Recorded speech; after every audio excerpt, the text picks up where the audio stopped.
Mas eu, durante muito tempo, fui militante do movimento de teatro e me inculcava muito a questão da cultura, que eu queria que o Ministério da Educação não fosse Ministério da Educação e Cultura, mas sim da Cultura e Educação.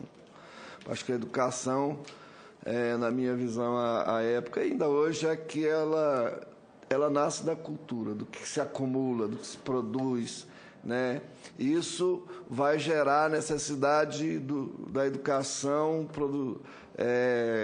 transferir conhecimento para que você possa lidar, né, com isso. Então, na minha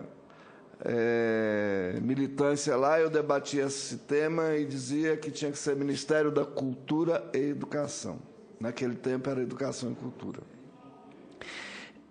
Eu tenho uma crença também de que um povo que não tem cultura não tem sangue, porque se ele não está preso às suas raízes, ele não consegue, né, expressar, combater, debater a temática e enfrentar as dificuldades. Ele é um indivíduo sem sangue se ele não tem raiz, se ele não está preso ali à sua origem, à sua cultura. Daí que esse tema da economia criativa chega para mim agora mais recentemente, e eu ficava muito observando meu pai, como ele cuidava do ferramental lá da fazenda, como ele pegava um pau torto e transformava num cabo de machado reto, né, que fosse facilitar o trabalho dele. É uma coisa que eu não consegui aprender, porque eu nunca consegui fazer tão bem feito como ele. Então, essa capacidade de criar, ela também vem de onde? Do contexto da onde você está. Ela não aparece do nada. Da sua capacidade de observar, da sua capacidade de estar ouvindo muito também, né? E ouvindo, aí é a coisa do mateiro, né? Não é só ouvir o que diz as pessoas, mas ouvir o que diz, a capacidade que a natureza tem de dizer para você, né, muitas coisas. E se você tiver atenção, você vai estar apreendendo conhecimento a partir da própria natureza, de como ela se movimenta. Então é isso, eu penso, e aí eu apresentei uma emenda aqui ao artigo 165 da Constituição, porque é uma coisa também que nós estamos estancados em 4 anos. Nós temos o PPA, nós pensamos o país por 4 anos, e pensamos o município por 4 anos, e pensamos o Estado por 4 anos, e de 4 em 4 anos você faz um novo PPA, e se mudou o governo, provavelmente muda praticamente 100% do PPA. Então, nós não temos planejamento de longo prazo. É aí que essa PEC ela vem para incluir, antes do PPA, o planejamento estratégico com visão de 20, 30 anos.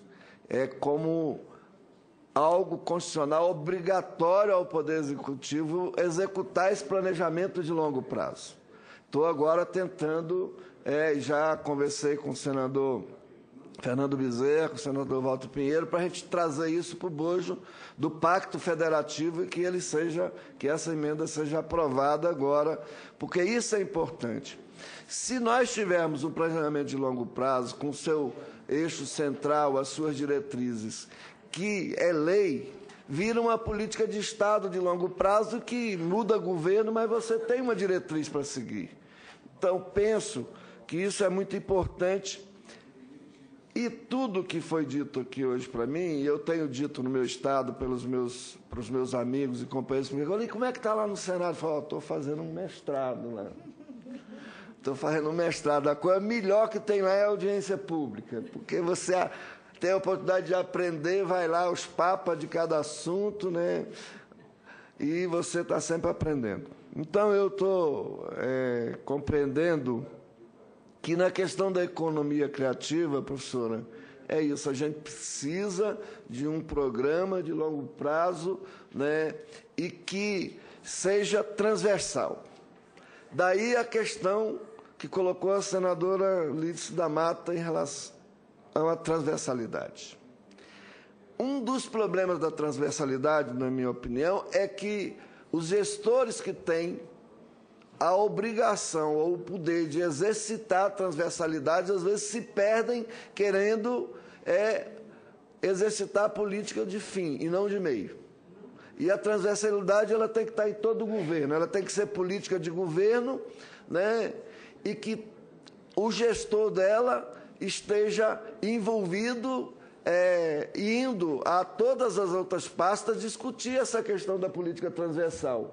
E muitas vezes a gente vê o gestor preocupado em estar realizando alguns eventos de fim, que não é de meio, que acaba, aí passa pela disputa do orçamento, passa pela competição, que nem sempre deixa de, que na maioria das vezes existe entre os gestores de cada pasta, cada um quer disputar um pouco mais do seu orçamento, do orçamento geral. Então a transversalidade tem isso da incompreensão e da falta de visão, muitas vezes, do gestor e do gestor principal e, muitas vezes, do gestor específico ali da área que devia praticar e articular a transversalidade.